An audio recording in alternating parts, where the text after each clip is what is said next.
이에 그들이 제자들에게 와서 보니 큰 무리가 그들을 둘러싸고 서기관들이 그들과 더불어 변론하고 있더라. 온 무리가 곧 예수를 보고 매우 놀라며 달려와 문안하거늘 예수께서 물으시되 너희가 무엇을 그들과 변론하느냐? 무리 중에 하나가 대답하되 선생님, 말 못하게 귀신 들린 내 아들을 선생님께 데려왔나이다. 귀신이 어디서든지 그를 잡으면 거꾸러져 거품을 흘리며 이를 갈며 그리고 파리해지는지라. 내가 선생님의 제자들에게 내쫓아달라 하였으나 그들이 능히 하지 못하더이다. 대답하여 이르시되 믿음이 없는 세대여, 내가 얼마나 너희와 함께 있으며 얼마나 너희에게 참으리요. 그를 내게로 데려오라 하시매 이에 데리고 오니 귀신이 예수를 보고 곧 그 아이로 심히 경련을 일으키게 하는지라. 그가 땅에 엎드러져 구르며 거품을 흘리더라. 예수께서 그 아버지에게 물으시되 언제부터 이렇게 되었느냐 하시니 이르되 어릴 때부터니이다. 귀신이 그를 죽이려고 불과 물에 자주 던졌나이다. 그러나 무엇을 하실 수 있거든 우리를 불쌍히 여기사 도와주옵소서. 예수께서 이르시되 할 수 있거든이 무슨 말이냐? 믿는 자에게는 능히 하지 못할 일이 없느니라 하시니 곧 그 아이의 아버지가 소리를 질러 이르되 내가 믿나이다. 나의 믿음 없는 것을 도와주소서 하더라. 예수께서 무리가 달려와 모이는 것을 보시고 그 더러운 귀신을 꾸짖어 이르시되 말 못하고 못 듣는 귀신아, 내가 네게 명하노니 그 아이에게서 나오고 다시 들어가지 말라 하시매 귀신이 소리 지르며 아이로 심히 경련을 일으키게 하고 나가니 그 아이가 죽은 것 같이 되어 많은 사람이 말하기를 죽었다 하나 예수께서 그 손을 잡아 일으키시니 이에 일어서니라. 집에 들어가심에 제자들이 조용히 묻자오되 우리는 어찌하여 능히 그 귀신을 쫓아내지 못하였나이까? 이르시되 기도 외에 다른 것으로는 이런 종류가 나갈 수 없느니라 하시니라. 아멘. 아멘. 오늘 본문에는 심한 귀신이 들린 아이가 나옵니다. 17절 말씀을 보니까 이 아이는 말 못하게 하는 귀신에 사로잡혔다 했습니다. 근데 말만 못하게 하는 것이 아니라 18절 이어지는 말씀을 보면 이 귀신이 아이를 쓰러뜨리고 또 입에서 거품을 흘리게 하고 또 이를 갈게 하고 또 몸이 점점 굳어지게 하는 그런 일을 행했다고 해요. 뿐만 아니라 또 22절 말씀에서도 보면 이 귀신이 아이를 불과 물에 자주 던졌다 했습니다. 이 아이를 죽이려고 했다는 거죠. 그러니까 매우 심각한 상태입니다. 그래서 이 아이의 아버지가 이 아이를 예수님께 데려옵니다. 귀신을 내쫓아달라는 거죠. 근데 때마침 예수님께서는 자리에 계시지 않았습니다. 그래서 그 예수님의 제자들에게 아이를 고쳐달라고 부탁을 했는데 이 제자들이 귀신을 쫓아내지를 못해요. 실패합니다. 그래서 나중에 돌아오신 예수님께서 이 광경, 이 어떻게 된 상황인지 다 들으시고 이 아이에게서 귀신을 내쫓아 주십니다. 오늘 본문의 내용을 보면은 제자들은 귀신을 내쫓지 못했으나 예수님께서는 그 일을 하셨다. 그렇다면 오늘 본문은 예수님이 얼마나 대단한 분이신지 그것을 드러내는 본문인 것 같습니다. 하지만 우리가 본문을 잘 읽어보면 그런 내용이 아니에요. 만약에 오늘 본문이 예수님의 위대하심, 탁월하심 이것을 드러내는 것이 목적이었다면 예수님께서 귀신을 아이에게서 내쫓으신 후에 봤느냐? 이런 일은 오직 하나님만이 하실 수 있느니라 대충 예수님께서 이런 뉘앙스의 말씀을 하셨어야 돼요. 하지만 오늘 본문을 보면은 전혀 그런 내용이 나오지 않습니다.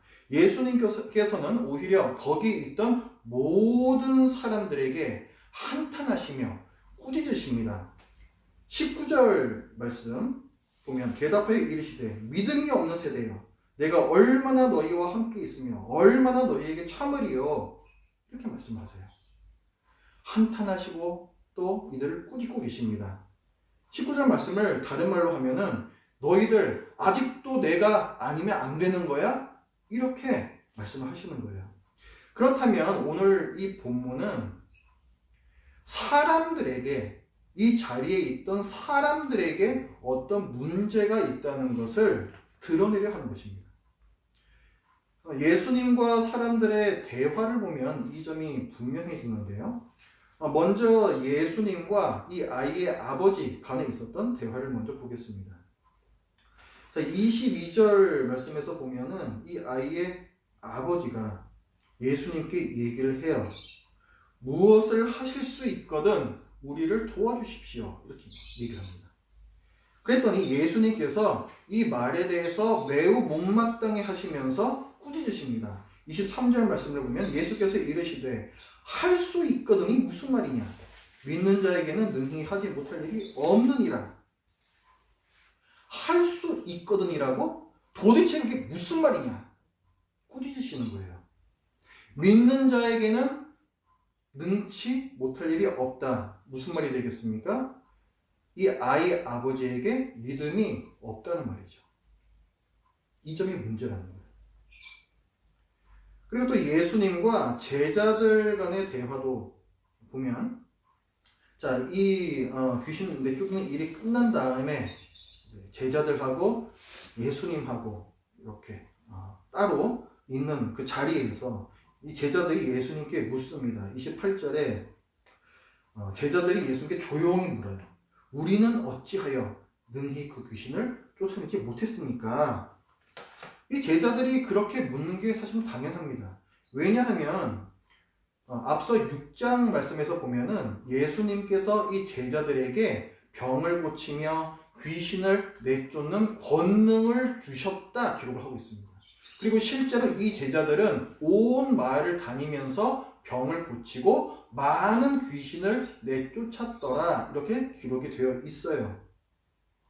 그러니까 이번에 이 실패를 놓고 제자들이 이상하게 여기고 예수님께 묻는 건 당연한 것입니다. 왜 도대체 이번에는 우리가 귀신을 내쫓지 못했습니까?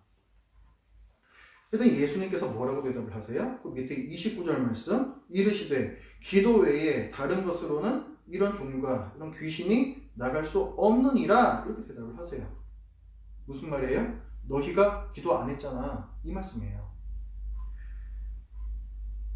이게 무슨 말이냐면은 제자들이 귀신 쫓는 사역을 계속 한단 말이에요. 그런데 이것이 언제부턴가는 기도 없이 이루어지는, 꼭 우리가 무슨 텔레비에서 보는 것 같은 뭐 수리수리 마수리 이렇게 뭐 주문을 외면은 갑자기 어떤 일이 뿅 하고 일어나는 그런 것처럼 이 제자들이 귀신 쫓는 사역을 했다는 것입니다.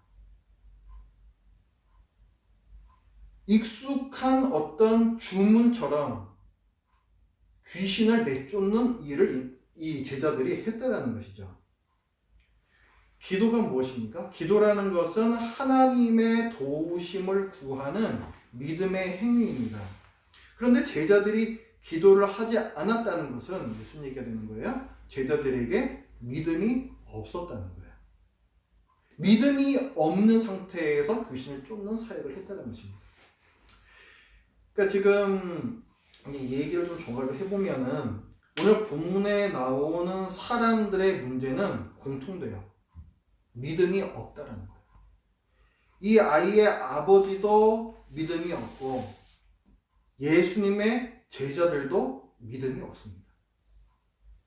그래서 예수님께서 제자들과 이 아이의 아버지를 포함한 모든 무리를 보시면서 탄식하고 책망하시는 거예요. 믿음이 없는 세대요. 전체를 책망하십니다. 우리도 이 아버지처럼 혹은 제자들처럼 믿음이 없어질 수가 있습니다. 여기서 제가 말씀드리는 이 믿음이라는 것은 뭐 구원받는 믿음 그걸 얘기를 하는 게 아니에요. 구원받은 이후에 예수님을 우리 주님으로서 우리의 주인으로서 믿고 따르는 그 믿음을 말씀드리는 겁니다. 이 믿음이 없어지는 두 가지 코스가 있어요. 첫 번째는 거듭된 성공 때문에 믿음이 없어질 수 있습니다. 오늘 이 제자들의 모습에서 우리가 볼 수 있는 거예요. 제자들이 예수님으로부터 권능을 받고 모든 마을을 다니면서 병을 고치고 많은 귀신들을 쫓아냈습니다. 이 제자들이 처음에 그 일을 할 때에는 얼마나 긴장을 했을까요? 정말 내가 이런 일을 할 수가 있을까? 이거는 기적인데? 이건 불가능한 일인데? 이렇게 사람들이 몰려있는데 내가 병을 못 고치면 어떡하지? 귀신이 안 나가면 어떡하지? 그런 불안함이 그들 마음속에 있지 않았겠습니까? 그래서 그들은 당연히 그 자리에서 하나님께 간절히 기도를 했을 거예요. 하나님 도와주십시오. 이 병을 고칠 수 있도록, 이 귀신을 내어 쫓을 수 있도록 도와주십시오. 간절히 기도를 했을 거예요. 그런데 이 일이 늘 되니까 어느 순간부터는 하나님의 능력을 구하는 일을 소홀히 하기 시작했습니다. 그래서 어느 때부터인가는 믿음 없이 주술 행위처럼 이 일을 하게 되었고 오늘 결국 실패하게 된 거예요. 물론 우리가 살면서요, 꼭 기도하지 않아도 되는 일은 굉장히 많습니다. 내가 뭐 회사에서 어떤 업무를 보면서 내가 항상 기도하면서 무엇을 결정하지는 않아요. 또 내가 집에서 아이들을 키우면서 항상 기도하면서 모든 문제를 결정하지는 않습니다. 내가 지금까지 해왔던 경험과 또 내가 갖고 있는 지식, 또 상식적으로 내가 알아서 판단하고 행동하면 되는 문제들이 얼마든지 있어요. 또 그렇게 해도 됩니다. 정상적이라는 거죠. 문제는 이런 일상의 성공에 내가 익숙해지면서 내 힘으로 안 되는 일을 만났을 때에도 하나님 앞에 나아가지 않는 경우가 생긴다. 우리는 이것을 성공에 익숙함에 점령당한 믿음이다, 이렇게 표현할 수 있겠습니다. 또 이와는 반대로 이번에는 거듭된 실패 때문에 믿음이 없어지는 경우가 또 있어요. 오늘 본문에서 이 아이의 아버지가 보이는 모습입니다. 예수님께서 이 아이의 아버지에게 물으십니다. 이 아이가 언제부터 이랬느냐? 21절을 보면은 이 아들이 어릴 때부터 이랬습니다, 이렇게 대답해요. 어릴 때부터. 물론 지금 이 아이가 나이가 얼마나 되는지는 모르겠습니다. 하지만 어릴 때부터 이랬습니다 얘기하는 거 보니까 분명히 어떤 긴 시간이 그 사이에 있었다는 것은 우리가 짐작할 수가 있습니다. 그러니까 지금까지 오랜 시간 동안 이 아버지는 아들을 고치려고 백방을수소문해서 쫓아다니면서 용하다 하는 의사를 만나고 또 귀신을 내쫓는 그런 사람들을 만났을 거예요. 그런데 그때마다 계속 실패했습니다. 못 고쳤어요. 이 아이의 아버지는 거기에 실망했고 상처를 계속 받는 거죠. 이런 실패가 거듭되면서 언제부턴가 기대 자체를 안 하기 시작합니다. 뭐 되면 좋은 거고 뭐 안 되면 뭐 할 수 없는 거고. 왜 그럴까요? 그래야 상처가 덜 되니까. 그래야 못 고친 저 사람도 나도 서로 무한하지 않으니까. 그래서 이 사람은 예수님께 찾아왔어도 무엇을 하실 수 있거든 도와주십시오, 이렇게 얘기를 하는 거예요. 이게 무슨 말이에요? 못하셔도 괜찮아요. 무안해하지 마세요. 저 상처받지 않아요. 괜찮아요. 우리는 이것을 실패에 익숙함에 점령당한 믿음이다, 이렇게 표현할 수가 있겠습니다. 제가 그래요. 제가 기도했는데 하나님께서 안 들어주실 때가 참 많았습니다. 정확히 말하면 하나님께서 제 기도를 들으셨지만 제 뜻대로 하지는 않으신 거죠. 하지만 하나님께서 제 기도를 듣지 않으시든 아니면 제 기도를 거절하시든 어느 경우에나 이것은 제게 상처가 되었습니다. 왜냐하면 제가 보기엔 그 기도를 안 들어주실 이유가 전혀 없기 때문에 그렇습니다. 그것은 하나님의 성품, 하나님의 사랑에 맞는 것이고 하나님의 공의, 그 정의로운 일이고 그럼에도 불구하고 하나님께서는 그것을 제 생각대로처럼 해주지 않으셨다는 거예요. 그런 상처들이 제 안에 많이 쌓이고 쌓여 있기 때문에 저는 지금도 기도할 때에 딜레마를 겪습니다. 우리가 기도를 어떻게 해야 되겠습니까? 진실된 마음으로 간절히 해야 되지 않겠습니까? 그런데 그렇게 열심히 기도를 하자니 제 마음 한켠에서는 두려움이 또 올라오는 거예요. 진심으로 기도했다가 안 들어주시면은 또 상처받을 것 같고 그러다가 혹시라도 내 이 믿음의 그 뿌리 자체가 흔들려 버리지는 않을까 하는 그 두려움이 제 안에 올라오는 겁니다.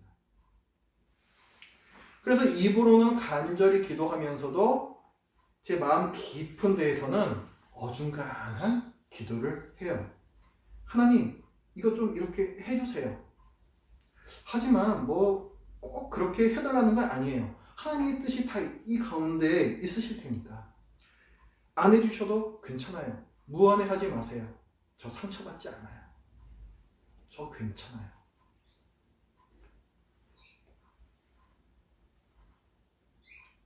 뭡니까? 이 기도 안에는 가장 깊은 곳에 있는 그 동기는 뭐예요? 내가 더 이상 상처받기 싫다는 거죠.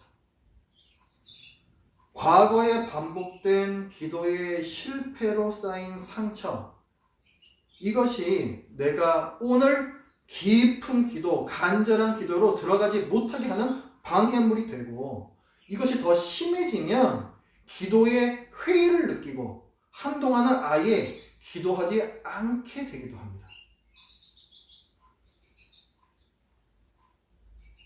이것에 대해서 예수님께서는 말씀하세요. 믿음이 없는 세대요.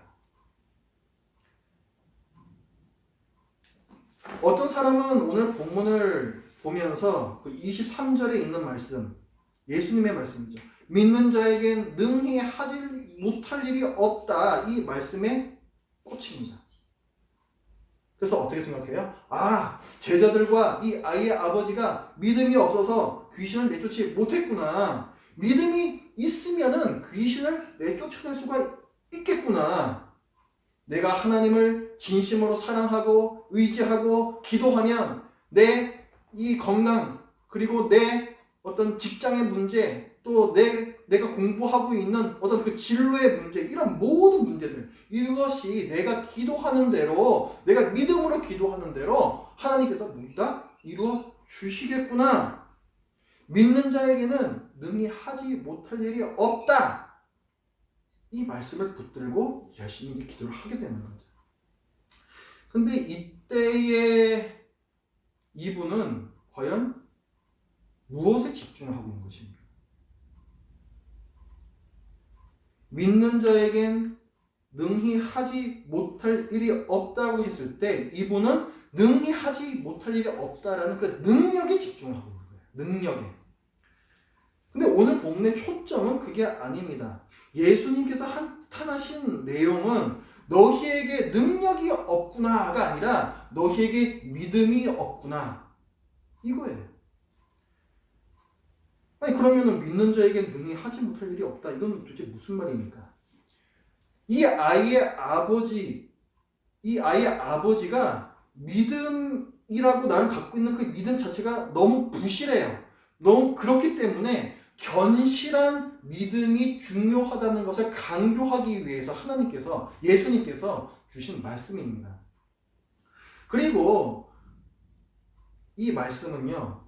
믿는 자에게는 능히 하지 못할 일이 없다. 이 말씀은 죄가 없으신 예수님께만 적용을 해야 돼요. 우리는 구원받았어도 탐욕스럽습니다. 여전히 우리 욕심대로 살아가려고 하는 이 죄를 사랑하는 본성의 찌꺼기가 여전히 우리 안에는 많이 남아 있어요.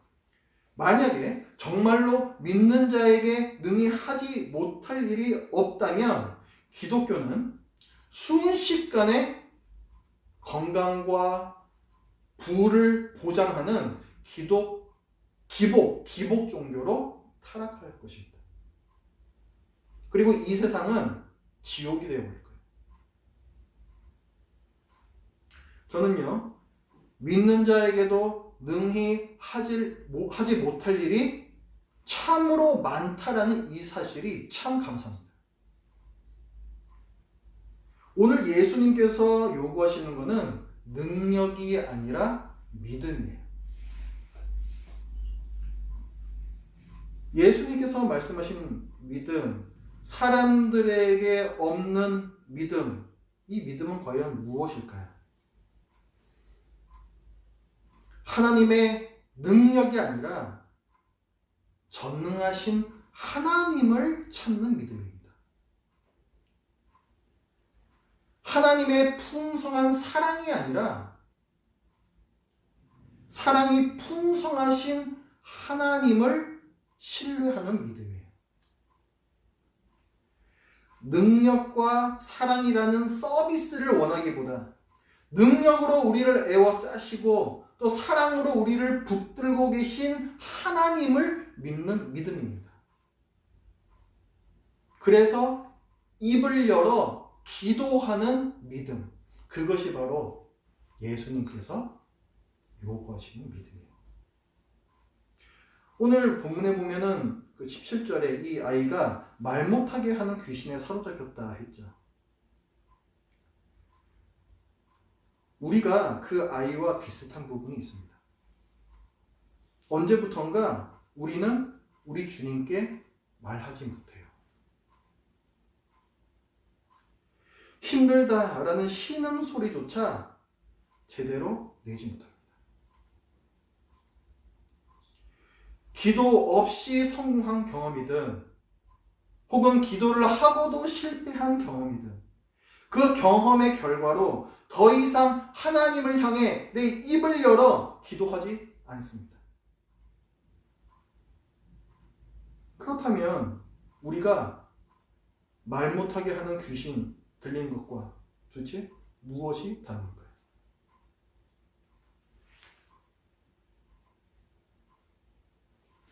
우리가 정말로 악한 귀신이 들린 것은 아니지만 그러나 간교한 마귀가 우리에게 의심과 교만이라는 불화살을 계속해서 쏘아대고 있다는 사실. 그렇기 때문에 사도 바울은 이것을 주의하고 또 그 간교한 마귀를 대적하여서 깨어 구하라고 했던 그 권면을 우리는 기억해야 됩니다. 주님께 입을 열지 않는 우리가 해야 할 일. 첫 번째, 내가 하나님의 도우심을 기대하지도 기도하지도 않는 믿음 없는 상태임을 주님께 고하는 것입니다.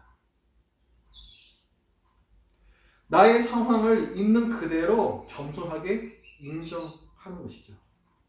그리고 두 번째, 이런 비참한 상태에서 나를 구해달라고 절박한 마음으로 우리 주님께 청하는 것이 필요합니다. 오늘 24절 말씀을 보면은 이 아이의 아버지가 예수님께 외칩니다. 내가 믿나이다. 나의 믿음 없는 것을 도와주소서. 이 아이의 아버지가 예수님의 말씀을 듣고 그리고 소리를 질러 정말 그 긴박함 가운데에서 절박한 마음을 가지고 예수님께 내가 믿나이다. 내가 믿음 없는 것을 도와주소서. 이렇게 요청합니다. 우리 주님께서는 믿음이 없는 것도 도와주신다는 거예요. 그렇다면 우리가 기도하지 말아야 할 이유가 무엇이겠습니까?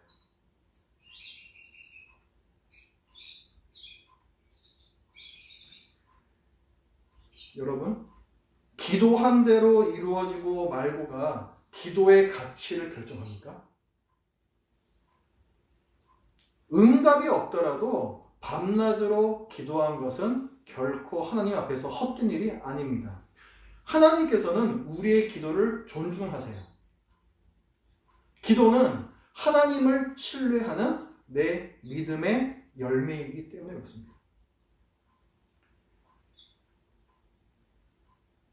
오늘 말씀은 주님께서 여러분에게 주시는 권면이기 이전에 기도의 실패에 익숙해져서 쓰러져 몸을 떨며 이를 갈지라도 주님을 향해서 입을 열지 않는 저를 책망하는 말씀입니다.